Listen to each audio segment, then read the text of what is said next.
The cold vacuum of space around Kepler 442 had never seen so many warships in one place. Admiral Kethver stood on the bridge of his flagship, watching as hundreds of alien vessels moved into formation. His reptilian eyes glowed with satisfaction as he counted the ships spreading across the star system. 847 warships from 12 different alien species had come together for one purpose. Today, they would destroy the last human colony that dared to resist them. Humans called their little world New Denver. It was nothing special, just another rock orbiting a distant star where Earth's children had tried to build a new home. Kethvar had destroyed 17 human colonies before this one. Each time, the pattern was the same. The humans would beg. They would cry. And then they would surrender when they saw his fleet. After that, his forces would take everything useful and leave the world empty. New Denver should be no different. His scouts had reported only civilian ships and basic defense. Platforms around the planet. The humans had no real military presence here. They were farmers and miners, not warriors. This would be the easiest victory yet. All ships report ready for battle formation, announced his communications officer, a tall creature with blue skin. And 4 arms. The bridge crew worked quietly around Kethver, each one focused on their task. They had done this many times before. Kethver looked at the main display screen, showing the positions of his fleet. The ships formed a perfect sphere around New Denver, just as Zephyrian military doctrine required. The massive Kragoth dreadnoughts anchored the formation with their thick armor and heavy weapons. Sleek Vorthan cruisers moved between them like deadly shadows. His own Draknari vessels provided the backbone of the fleet with their proven reliability and firepower. This formation had never failed. When enemy ships tried to escape, they would find warships waiting in every direction. When they tried to fight, the sphere would close in from all sides until nothing remained. It was a tactic that had brought victory to the Zephyrian Alliance for over 200 years. "Begin the standard transmission," Kethver ordered. He straightened his uniform and activated the communication system. His image would now appear on every screen in the New Denver system. "Humans of New Denver," he began, his voice carrying the authority of countless victories. "I am Admiral Kethver of the Zephyrian Alliance. You are surrounded by 847 warships. Your colony has been judged a threat to galactic peace. You have 1 hour to surrender unconditionally. Any resistance will result in the complete destruction of your world." It was the same speech he had given 17 times before. The words always worked. Sometimes the humans surrendered immediately. Sometimes they wasted time sending messages back to Earth asking for help that would never come. But they always gave up in the end. Kethver settled back in his command chair and waited. His tactical officers began updating their targeting systems, marking every human installation on the planet below.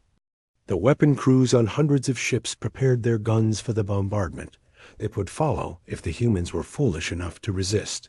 3 weeks earlier, and far from the gathering storm, Captain Jake Morrison had been staring at the same star system through very different eyes. His ship, the UHS Defiance, hung silent in the asteroid belt at the edge of the system. For 21 days, they had watched the alien fleet grow larger as more ships arrived. Another squadron of Kragoth vessels just dropped out of jump space, reported Lieutenant Bobby Chun from the navigation station. That brings their total to 847 confirmed ships. Morrison nodded without taking his eyes off the main display. He was a tall man with gray hair and steady hands that had never shaken, even in the worst situations. His crew had learned to trust those hands and the calm voice that went with them. "Any sign they've detected us?" he asked. Commander Lisa Hayes looked up from her tactical station. She was younger than Morrison, but had earned her position through skill, not politics. Her fingers moved quickly across her control panels as she checked their stealth systems. "Negative, Captain. The quantum stealth field is holding steady. As far as their sensors are concerned, we don't exist." Morrison allowed himself a small smile. The Defiance was unlike any ship that had ever been built. While other human vessels relied on thick armor and big guns, this ship had been designed around a completely different idea.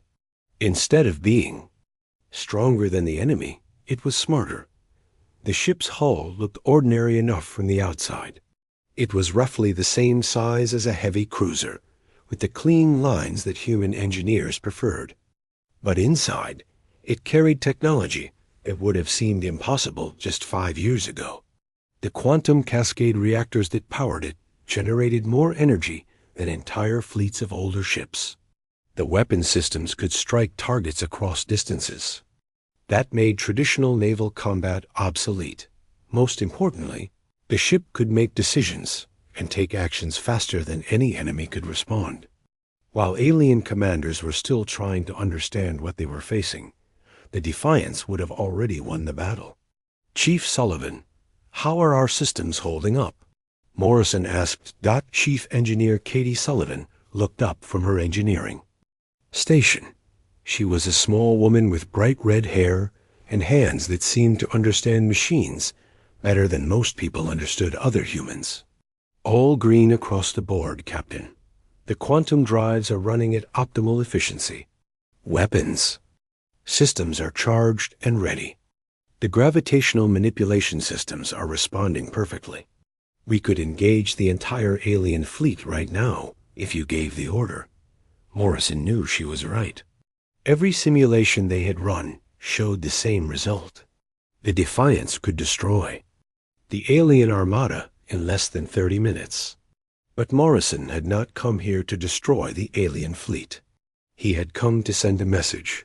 For too long, the galaxy had seen humanity as weak. Earth's colonies were scattered and poorly defended. Human ships were few in number and used old technology. When alien fleets appeared in human space, the result was always the same: surrender, evacuation, or destruction. But that was about to change. The Defiance represented a new chapter in human military development. Earth's engineers had studied the wreckage of every ship lost to alien attacks. They had learned from every defeat and incorporated every lesson into this single vessel. The ship was not just a weapon, it was a statement. Humanity would no longer be easy prey for anyone who wanted to take what they had built. "Time to contact?" Morrison asked. Chun checked his instruments. "The alien fleet is moving into final attack position. Based on their current formation, they'll begin their ultimatum to New Denver in approximately 40 minutes. Morrison stood up from his command chair and walked to the main view screen. Somewhere out there, hundreds of alien ships were preparing to destroy another human world. Their commanders probably thought this would be just another easy victory against defenseless colonists. They were about to learn how wrong they could be. "All stations prepare for combat operations," Morrison announced.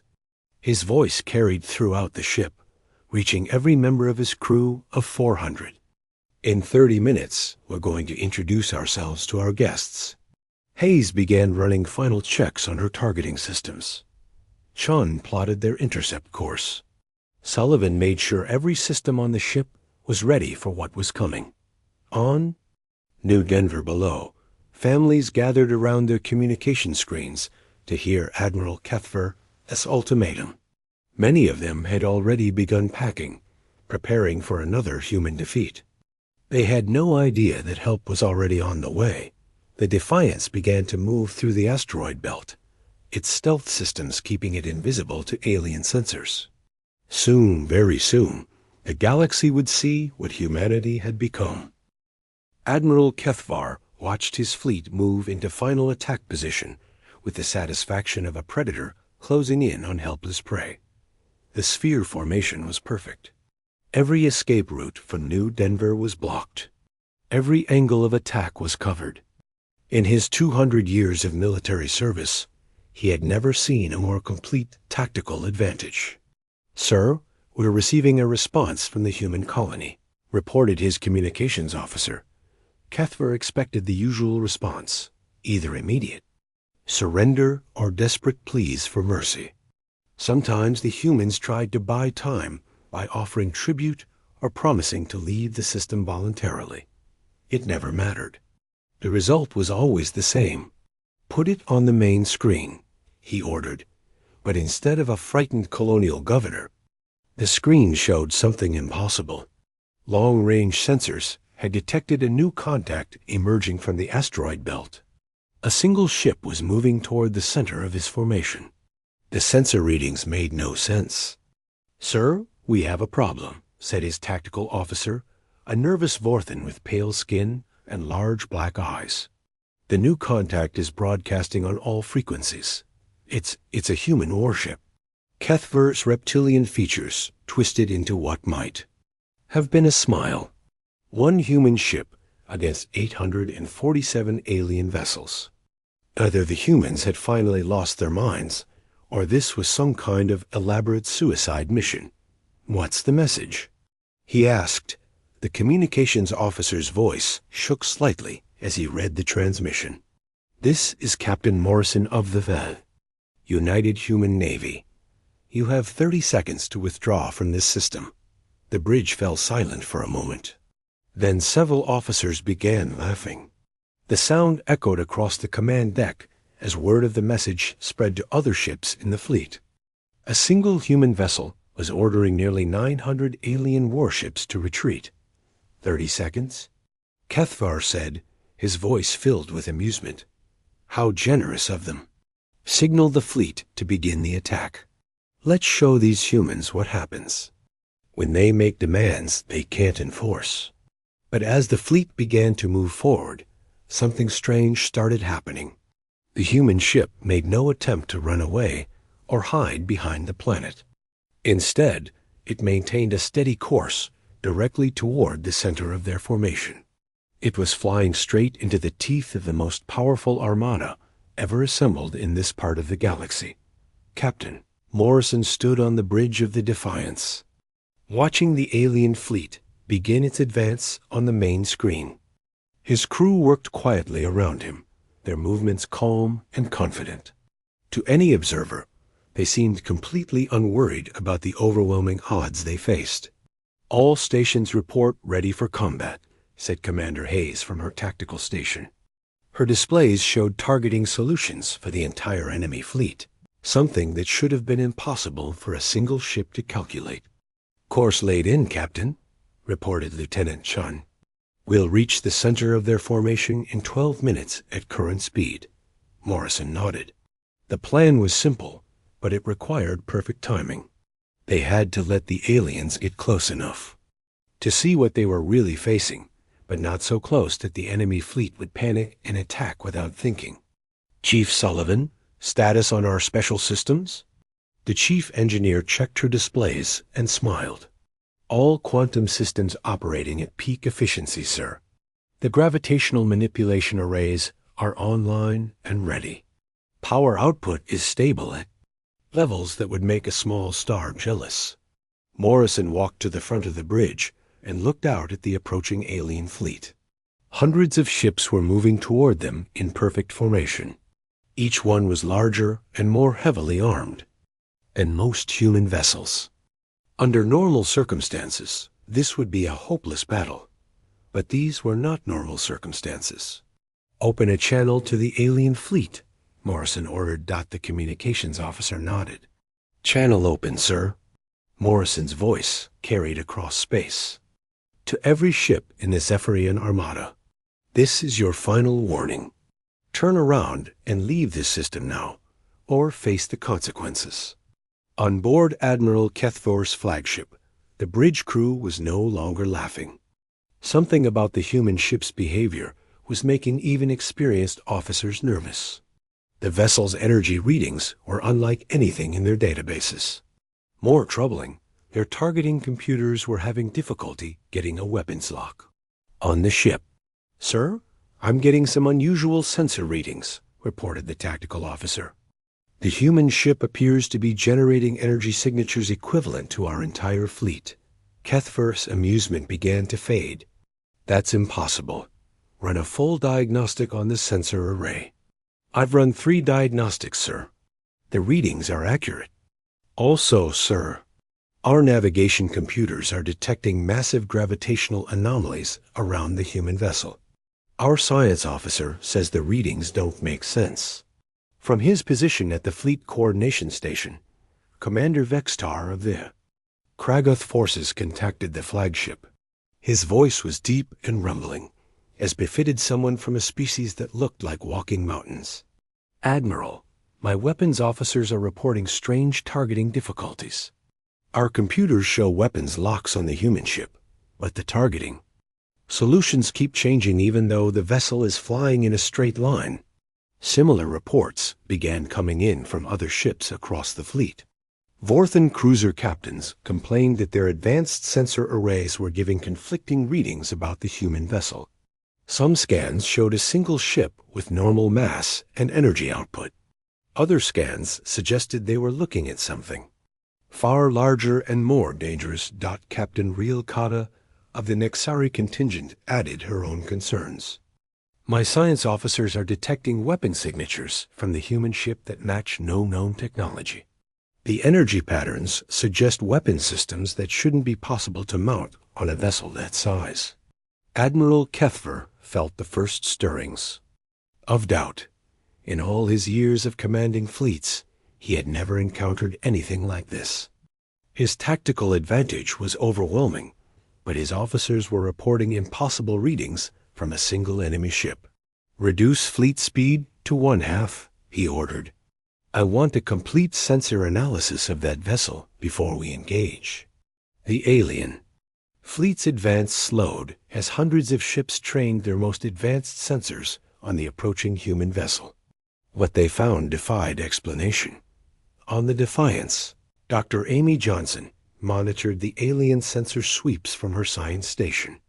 She was a quiet woman who preferred studying star formations to studying war, but she understood the importance of what they were doing today. Captain, the alien fleet is conducting intensive sensor sweeps of our ship, she reported. Their computers are trying to analyze our quantum signatures, but our systems are too advanced for them to understand. Morrison smiled. This was exactly what he had hoped would happen. Fear of the unknown was often more effective than any weapon. What are they learning? He asked. Johnson checked her displays. Their sensors can detect our energy output, but they can't identify the source. They know we're generating massive amounts of power, but they don't understand how. Their weapon detection systems are picking up our gravitational manipulation arrays, but they're reading them as weapons that shouldn't exist. Commander Hayes looked up from her tactical station. Sir, I'm detecting increased communication traffic between the alien ships.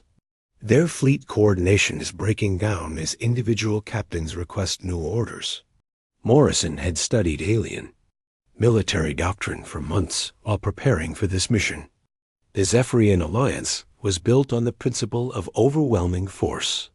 Their tactics assumed that bigger fleets with more guns would always win. They had never developed strategies for dealing with technology they couldn't understand. Sir? Chan reported from navigation. The alien fleet has reduced speed. They're maintaining distance, but not retreating. Morrison looked at the tactical display. The alien formation was perfect for attacking a conventional enemy, but it also meant that hundreds of ships were now grouped together in a confined space. If they panicked, the result could be catastrophic. Signal the fleet again, Morrison ordered. Let's see if we can help them make the right decision. His voice once again carried across space to the alien Armada. I can see you're having trouble understanding what you're facing. Let me make it simple for you. This is what happens when you underestimate humanity. You came here expecting to fight farmers and miners. Instead, you found us. Turn around now while you still can. The message sent a chill through the alien fleet. For the first time in Zephyrian military history, An enemy was offering them a chance to retreat. The silence that followed Captain Morrison's second warning stretched across space like a held breath. On hundreds of alien bridges, commanders stared at their sensor displays and tried to make sense of what they were seeing. The human ship continued its steady approach, and with each passing minute, the readings became more impossible to explain. Admiral Kethvar stood behind his tactical station, watching his officers work frantically to understand their situation. His reptilian hands gripped the back of a chair as report after report came in from across the fleet. Nothing made sense anymore. "Sir, the Vorthan science ships are requesting permission to conduct detailed scans of the human vessel," reported his communications officer. "They believe their advanced sensors might be able to penetrate whatever is causing the unusual readings." Kethvar nodded. The Vorthans had the most sophisticated sensor technology in the Alliance. If anyone could figure out what they were facing, it would be them. Permission granted. Tell them to use whatever scanning methods they think necessary. 3 Vorthan science vessels moved closer to the human ship, their hull-mounted sensor arrays glowing with energy. Captain Zelanash of the lead science ship watched his displays with growing confusion as the scans began. "This is impossible," he whispered to his science officer. "The energy readings suggest this single vessel is generating more power than our entire fleet combined. But the mass readings indicate it's only the size of a heavy cruiser." His science officer, a tall Vorthan with silver skin, checked the readings again. "Sir, I'm detecting quantum cascade signatures unlike anything in our databases. The human ship appears to be using some form of controlled quantum reaction as its primary power source." On board the Defiance, Chief Engineer Katie Sullivan monitored the alien scans with professional interest. Her engineering section was deep in the heart of the ship, surrounded by technology that would have seemed like magic to most species in the galaxy. "Captain, the aliens are conducting detailed energy scans of our quantum reactors," she reported over the comm system. "Their sensors are good, but they're about 50 years behind our current technology level." Morrison's voice came back calm and steady. "What are they learning?" Sullivan smiled as she watched the alien scan results on her displays. "They can detect that we're using quantum cascade reactions, but they don't understand how we're controlling them. Their computers are trying to calculate our power output, but the numbers are so high, they probably think it's a sensor error." The truth was that human engineers had made a breakthrough that changed everything. While alien races had focused on building bigger ships with more weapons, humans had focused on making their technology more efficient. The quantum cascade reactors on the Defiance could generate more power than entire alien fleets, while taking up a fraction of the space Dr. Amy Johnson worked at her science station, monitoring the alien communications as their confusion grew. She had helped design many of the systems that were now puzzling the enemy fleet. "Captain, I'm intercepting scientific discussions between the alien ships," she reported. "Their science officers are debating whether our power readings are even physically possible." Morrison walked over to her station. "What's their conclusion?" Johnson pulled up a translation of the alien communications on her screen. "They're divided. Some think their sensors are malfunctioning. Others believe we're using some kind of power source they've never encountered before. A few are suggesting we might have discovered how to harness quantum energy directly." Morrison nodded. The last group was closest to the truth, though even they didn't fully understand what humanity had accomplished. On the bridge of Admiral Kethvar's flagship, the tactical situation was becoming more confusing by the minute. The human ship had, now close to within weapons range of the outer edge of his formation, but it showed no signs of attacking or defending itself. "Sir, Commander Vextar is requesting an immediate tactical conference," announced the communications officer. "He says his weapons specialists have discovered something disturbing about the human ship's defensive systems." Kethvar activated the fleet communication system. Within moments, The holographic images of his senior commanders appeared around the bridge. The massive form of Commander Vextar dominated the display, his rocky features showing unusual concern. "Admiral, my weapons officers have been analyzing the human ship's defensive capabilities," Vextar began, his deep voice rumbling with worry. "Our targeting computers cannot maintain a stable weapons lock on the vessel. Every time we achieve targeting, the lock is broken by what appears to be gravitational interference." Captain Riel Kata of the Nexore forces added her own observations. "My tactical teams report similar problems. The human ship appears to be surrounded by localized gravitational fields that deflect our targeting systems. Our weapons would have difficulty hitting the vessel, even at close range." Kethver felt his confidence beginning to crumble. "How is that possible?" "No ship can generate gravitational fields strong enough to affect weapons targeting." Captain Zilanash of the Vorthan Science vessels provided the answer that no one wanted to hear. "Admiral, based on our sensor analysis, the human ship appears to be equipped with gravitational manipulation technology. They're not just generating artificial gravity for their crew. They're using controlled gravitational fields as both weapons and defensive systems." The alien commanders fell silent as the implications sank in. Gravitational manipulation was theoretical technology that most species believed was impossible to achieve. If the humans had mastered it, then conventional weapons and defenses might be useless against them. On the Defiance, Commander Lisa Hayes monitored the alien fleet's communications with growing satisfaction. Her tactical systems were designed to take advantage of the confusion they were creating. "Captain, the alien fleet's coordination is breaking down," she reported. "Individual ship commanders are requesting new orders, but their admirals don't know what to tell them. Some ships are maintaining their positions. Others are pulling back to safer distances." Morrison studied the tactical display. The alien formation, which had been perfect for attacking a conventional enemy, was now working against them. Ships were getting in each other's way as some commanders tried to get closer for better sensor readings, while others tried to increase their distance from the unknown threat.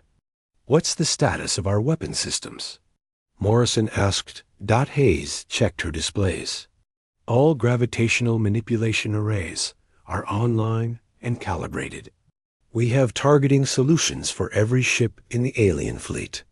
If you give the order, we can engage all 847 vessels simultaneously."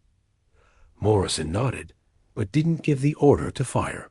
He wanted the aliens to understand what they were facing before he demonstrated it. Dr. Johnson looked up from her science station.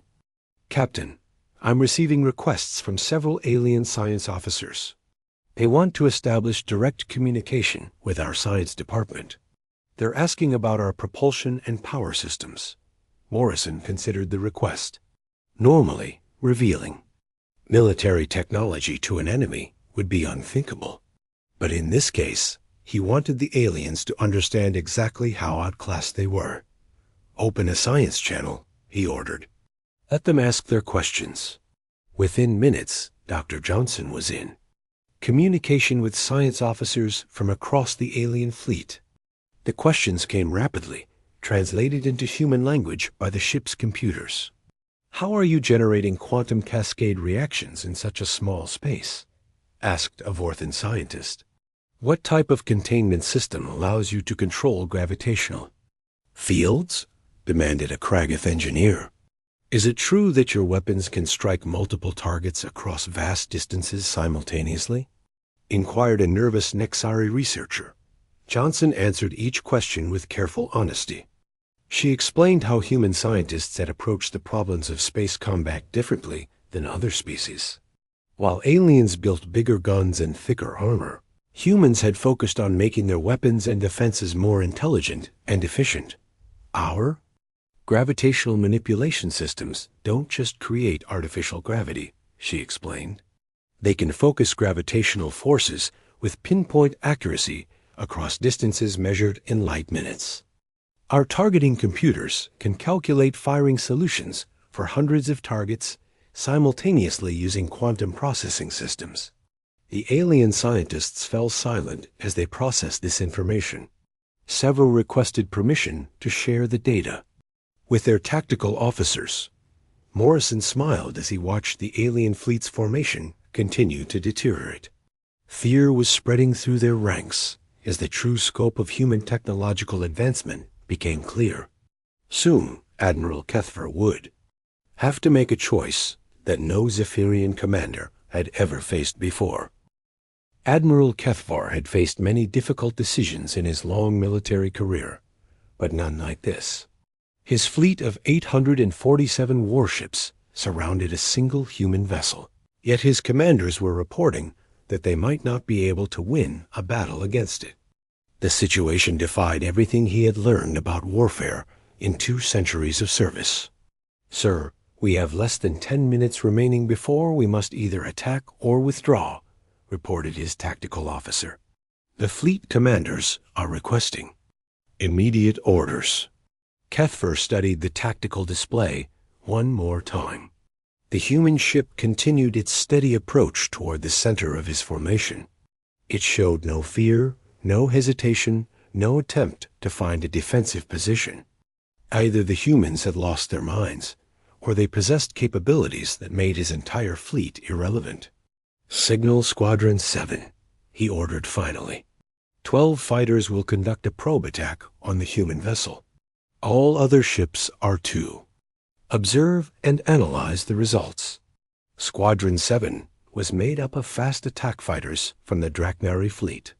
Each ship was small and quick, designed to test enemy defenses before the main battle began. If the human vessel had hidden weapons or unexpected capabilities, the fighters would discover them at minimal cost to his fleet captain. Zexmal led Squadron 7 from his fighter's cockpit. He was a veteran pilot who had flown missions against 17 human colonies. The humans usually had good pilots, but their ships were slow and their weapons were weak. This should be a simple reconnaissance mission. "Squadron 7, begin your attack run," came Admiral Kethvar's voice over the communication system. "Probe the human vessel's defenses, but do not engage in sustained combat." Ixmal acknowledged the order and led his 11 squadmates toward the human ship. As they approached, he activated his targeting systems and prepared to test the enemy's responses. On the bridge of the Defiance, Captain Morrison watched the approaching fighters with calm interest. This was the moment he had been waiting for. The aliens needed to see what they were really facing, and a demonstration would be more effective than any explanation. 12 fighters approaching from Vector 77 Mark IV, reported Lieutenant Chun from the navigation station. Time to intercept, 4 minutes 30 seconds. Morrison looked at Commander Hayes. "Are you ready to show our guests what we can do?" Hayes smiled as she activated her defensive systems. "Ready when you are, Captain. Which demonstration would you prefer?" Morrison considered the options. They could destroy the fighters easily, but that would likely provoke a full-scale attack from the alien fleet. Instead, he wanted to show them something that would make them think twice about fighting at all. "Let's use the quantum displacement field," he decided. "Show them that we don't need to destroy our enemies to defeat them." The alien fighters closed to weapons range and began their scanning procedures. Captain Zexmal was surprised by what his instruments were telling him. The human ship appeared to be completely undefended. No energy shields, no defensive weapons, no fighter cover. It was almost too easy. "Squadron 7 to flagship," he reported. "The human vessel shows no defensive. Preparations. Beginning weapons targeting." But before he could complete his targeting sequence, something impossible happened. One moment his fighter was 3,000 kilometers from the human ship. The next moment, he was floating in empty space 50,000 kilometers away from his target. "What just happened?" demanded Zexmo over the communication system. "How did we get here?" His squad mates were equally confused. All 12 fighters had been instantly transported far from their target, without any sensation of movement. Their engines were still running normally, their weapons were undamaged, and their life support systems were functioning perfectly. Had simply been moved from one place to another in the blink of an eye. On Admiral Kethva's flagship, a bridge crew watched the impossible event with growing horror. The human ship had somehow moved 12 attack fighters across 50,000 kilometers of space without harming them. No weapon system in their databases could accomplish such a feat. Sir, Squadron 7 reports they are unharmed, but completely displaced from their attack position, announced the tactical officer. They request instructions for a second attack run. Kethvar was beginning to understand that he was facing something beyond his experience. Negative. Have Squadron 7 return to formation. I want a full sensor analysis of what just happened. Captain. Morrison allowed the alien fleet several minutes to study what they had witnessed before moving to the next phase of his demonstration. He wanted them to understand that the displacement field was just one of many capabilities his ship possessed. Chief Sullivan, are you ready to show them our maneuvering systems? He asked. Katie Sullivan grinned as she prepared the ship's advanced propulsion systems. Ready, Captain? What kind of demonstration did you have in mind? Morrison walked to the main view screen and looked out at the alien fleet surrounding them. Something that will make them question everything they think they know about space combat. The Defiance began to move in ways that should have been impossible for any ship. It accelerated instantly from a dead stop to maximum speed without any apparent propulsion system. It changed direction without slowing down, as if the laws of physics didn't apply to it. Most impossibly, it began to move in a complex three-dimensional pattern that allowed it to face every ship in the alien fleet. Simultaneously, on board the various alien vessels, tactical officers watched their displays with disbelief. The human ship was performing maneuvers that violated basic principles of space navigation. Ships needed time to accelerate and decelerate. They needed thrusters to change direction. They couldn't move in perfect geometric patterns while maintaining weapons locks on hundreds of targets. Commander Vextar of the Kraketh forces contacted Admiral Kethvar with his analysis. Admiral, my navigation specialists say what we're seeing is impossible. The human ship appears to be manipulating local space-time to achieve movement without conventional propulsion. Captain Riel Kata added her own observations. My sensors show the human vessel is somehow moving through space without displacing it.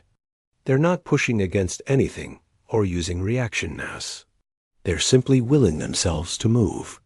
The demonstration continued as Chief Sullivan showed off more of the ship's capabilities. The Defiance began generating multiple energy signatures, simultaneously making it appear as different types of vessels depending on which sensors the aliens used to scan it. Dr. Johnson coordinated this part of the demonstration from her science station. Captain, I'm cycling through our signature masking systems. To the Kragoth sensors, we appear to be a cargo vessel. To the Vorthan scanners, we look like a science ship. To the Draknari instruments, we register as a heavy battleship. The alien fleet's coordination completely broke down as different ships reported different readings for the same target. Some commanders thought they were facing a cargo hauler that posed no threat. Others believed they were looking at a battleship that outgunned their entire squadron. Admiral Kethvar realized that his fleet was no longer capable of functioning as a unified force. The human ship had destroyed their ability to coordinate attacks or share targeting information. Simply by existing. Morrison decided it was time for the final part of his demonstration. He wanted to show the alien fleet exactly how precise his ship's weapons could be. Dr. Johnson, are there any asteroids in the nearby area that we can use for target practice? Johnson checked her sensor readings. Several, Captain. There's a cluster of 7 asteroids approximately 10,000 kilometers from our current position. Morrison smiled. Perfect. Commander Hayes, let's give our audience a demonstration of pinpoint accuracy. Hayes activated the ship's gravitational manipulation. Weapons and targeted the distant asteroids. Within seconds, the massive rocks began to move under the influence of precisely controlled gravitational fields. The aliens watched in amazement as the asteroids rearranged themselves into perfect formation, spelling out a single word in letters, large enough to be seen across the entire star system. The word was simple and clear: withdraw. The demonstration was complete. The human ship had shown the alien fleet that it could move their fighters without harming them, maneuver in impossible ways, disguise itself as different types of vessels, and manipulate matter across vast distances with surgical precision. Admiral Kethvar stared at the asteroid message floating in space before his fleet. For the first time in his military career, he was truly afraid. The word withdraw hung in space like a judgment from the gods themselves. 7 asteroids arranged in perfect letters floated before the Zephyrian fleet, each one a testament to the impossible precision of human technology. Admiral Kethvar stared at the message and felt something he had never experienced in 2 centuries of military service. For the first time in his life, he was genuinely afraid of losing a battle. Sir, we're receiving urgent communications from fleet commanders across all squadrons, reported his communications officer. They're requesting immediate orders.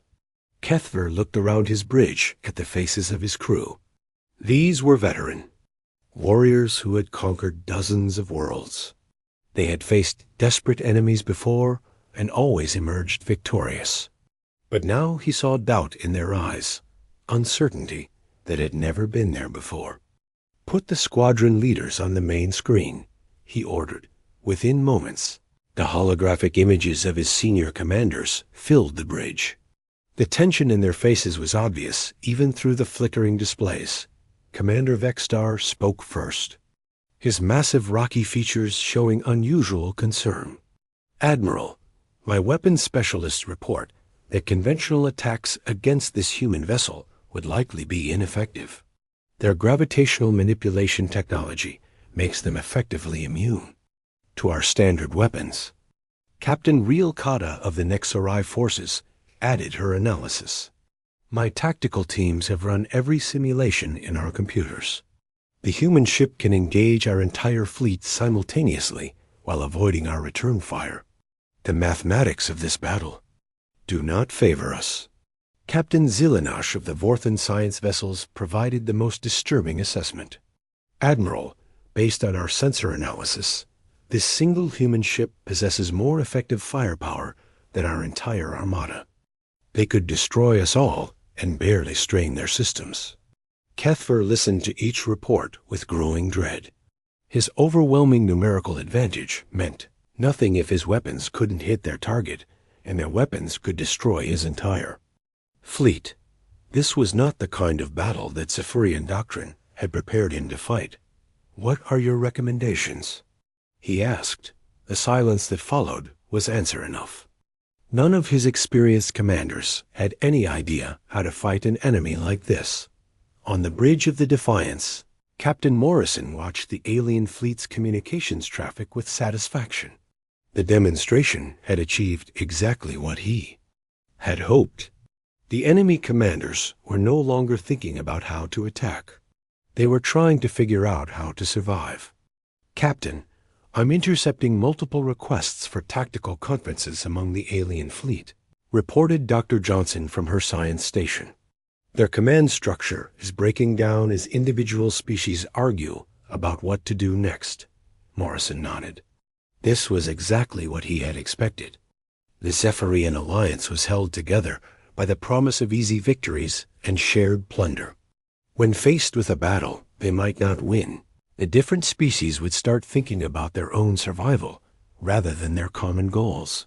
What's the breakdown in their fleet composition? Morrison asked. Commander Hayes checked her tactical displays. The Draknari contingent makes up about 30% of their forces. They're traditionally the most aggressive fighters. The Kragoth ships represent another 25%, and they're known for their stubborn determination. The remaining 45% is split among 10 other species, most of whom joined the alliance for protection rather than conquest. Morrison smiled. A smaller species would be the first to break. They had less invested in this battle and more to lose. If it went badly, Lieutenant Schoen looked up from his navigation station. "Sir, I'm detecting movement in the alien formation.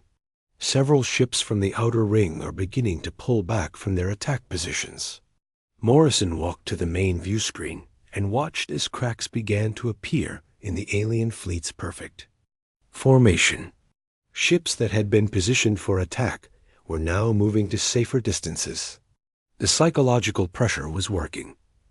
"Open a channel to the alien fleet," Morrison ordered.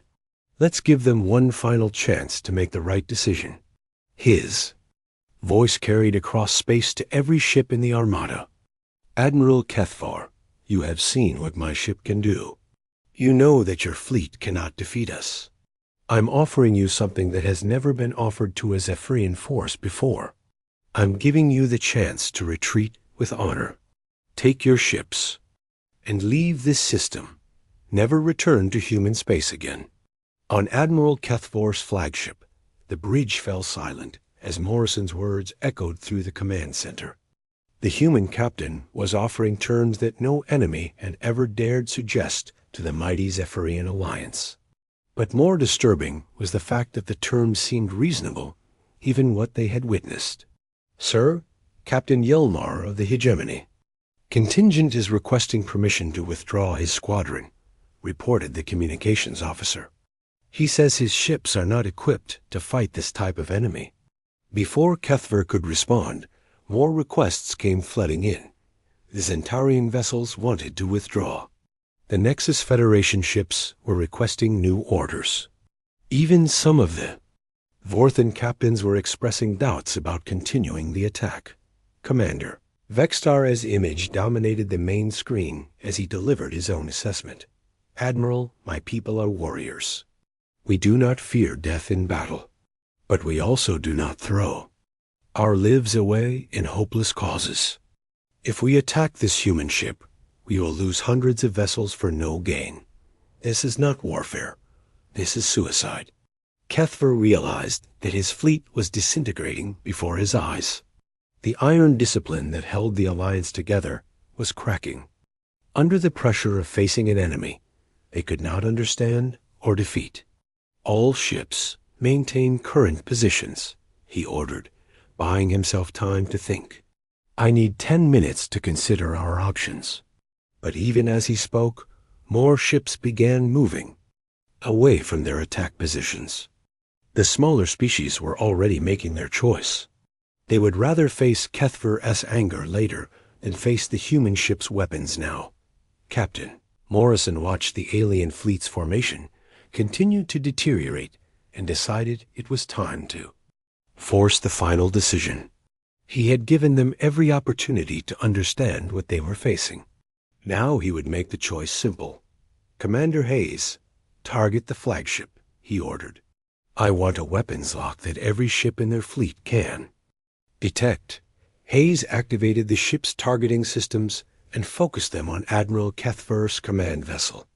Across the alien fleet, tactical officers watched in horror as their sensors detected a weapons lock so precise and powerful that it seemed to reach inside their flagship and touch every vital system. "Captain, every alien ship in the fleet is detecting our targeting lock," Hayes reported. "Their computers are calculating that we could destroy their flagship before they could even begin to respond." Morrison's voice once again carried across space to the alien armada. "Admiral Kethvar, this is your final warning. You have 30 seconds to begin your withdrawal, or I will demonstrate what happens to those who threaten human colonies." On the alien flagship, alarms began sounding as the ship's computers detected the impossible weapons lock focused on them. Admiral Kethvar looked around his bridge at the faces of his crew and saw his own fear reflected in their eyes. "Sir, "The hegemony squadron is withdrawing," reported his tactical officer. "The Zentarian vessels are following them. Sir, nearly half our fleet is beginning to retreat." Kethfer made the hardest decision of his military career. "Signal the fleet," he said quietly. "All ships are to withdraw to the edge of the system. We are retreating." The word felt like poison in his mouth, but he knew it was the only choice that would save his remaining ships. Within an hour, the space around New Denver was empty except for the UHS Defiance and the cheering inhabitants of the human colony. Below, the most powerful armada ever assembled by the Zephyrian Alliance had withdrawn without firing a single shot. Captain Morrison stood on his bridge and watched the last alien ship disappear into jump space. "Commander Hayes, send a message to Earth Command. Tell them that New Denver is secure and that our mission was successful." Dr. Johnson looked up from her science station with a smile. "Captain, I've been monitoring alien communication networks across this sector. Word of what happened here is already spreading to other species. Everyone will know within a week that a single human ship defeated the entire Zephyrian Armada." Morrison nodded with satisfaction.